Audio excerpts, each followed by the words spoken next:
kedua ya. Kalau yang sertifikat layak haji dan sanitasi ini kan kemarin angkanya sekitar berapa 20-an ya. Jadi dalam waktu 2 hari 3 hari per kemarin tuh udah 96. Jadi naik dari 36 ke 96 dan per hari ini sudah di atas 100 angkanya. Jadi angka itu sekarang per hari kita review. Ya angkanya per hari kita review. Kalau ditanya targetnya kapan, saya dan Pak Dadan itu udah menargetkan paling lama 1 bulan. Ya sudah ada surat resminya, diharapkan semua SPPG-nya ini sudah bisa mendapatkan SLHS. Tadi mengenai tata kelola, mudah-mudahan 1 minggu ini akan tuntas mengenai perpres dan impres ya. Isinya seperti apa, sabar sedikit 1 minggu sehingga nanti pembagian tugas antar pemerintah daerah, ya kementerian lembaga terkait, koordinasi seperti apa, kita akan selesaikan dalam 1 minggu ini insya Allah. Sabar sedikit, 1 minggu nanti akan kita umumkan.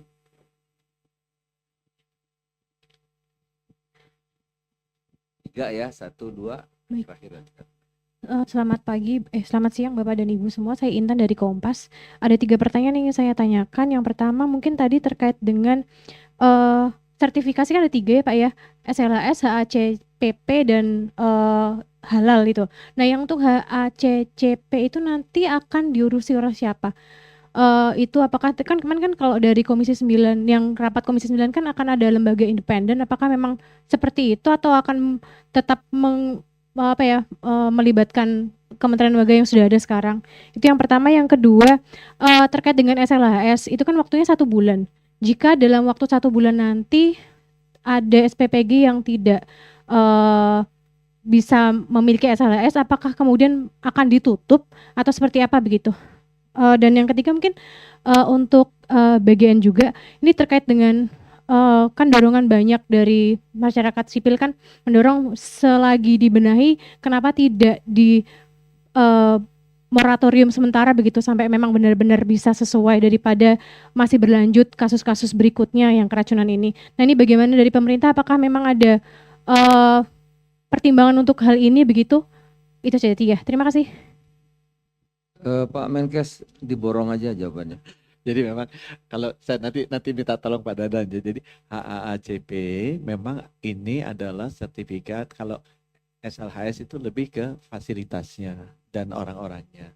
Kalau HACP ini ke proses dan risk mitigasinya. Nah nanti Pak Dadan nanti bisa membantu saya.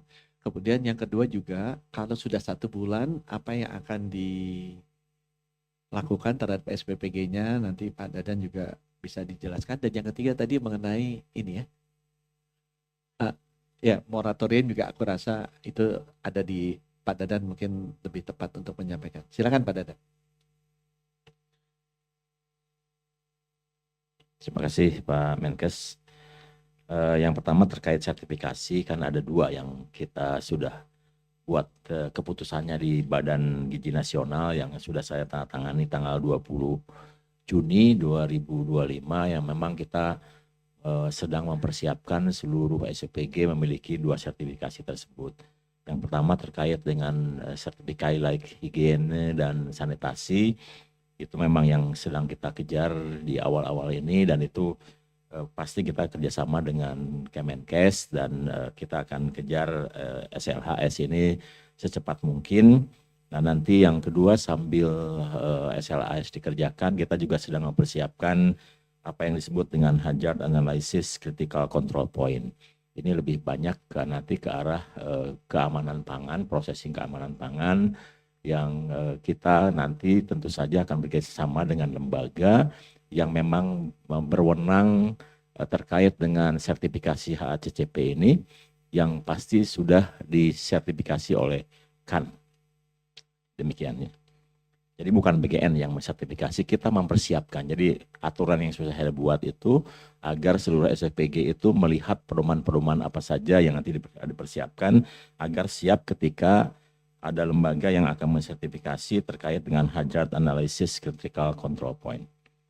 Nah kemudian untuk SPPG yang bermasalah, untuk sementara ini kita stop dulu ya, karena satu kan ada kejadian yang memang harus dianalisis, diinvestigasi, sehingga kita akan tahu sebetulnya apa yang terjadi di tempat tersebut.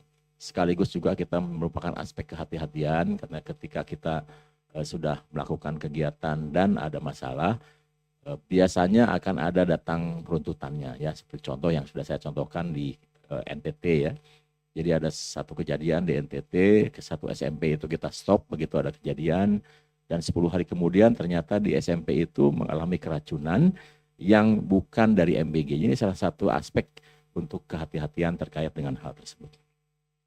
Sambil juga SPPG bermasalah, selain melakukan investigasi dan menganalisis perbaikan, apakah nanti harus ada perbaikan fasilitas dan lain-lain, juga sambil memitigasi kepada atau melakukan kegiatan-kegiatan kepada para penerima manfaat, karena setiap kali kejadian kan ada yang tersakiti ya, setiap kali kejadian kan ada orang tua yang khawatir, setiap kali kejadian kan juga ada kepercayaan publik yang terganggu, yang tergores. Nah, oleh sebab itu, maka SPPG yang bersangkutan, baik itu KSPPG maupun mitranya, harus melakukan pendekatan-pendekatan terkait dengan trauma yang muncul di masyarakat. Dan itu adalah salah satu tugas yang harus dilakukan. Yang terkait dengan kegiatan MBG, saya tetap diperintahkan oleh Pak Presiden untuk melakukan percepatan-percepatan karena banyak anak, banyak orang tua yang menantikan terkait kapan menerima makan bergizi gratis. Di luar perintah itu saya tetap melaksanakan kecuali nanti Pak Presiden mengeluarkan perintah lain. Terima kasih. Yang terakhir ya, sebelah sini dulu, secara terus tadi. Terakhir ya. Saya Gani dari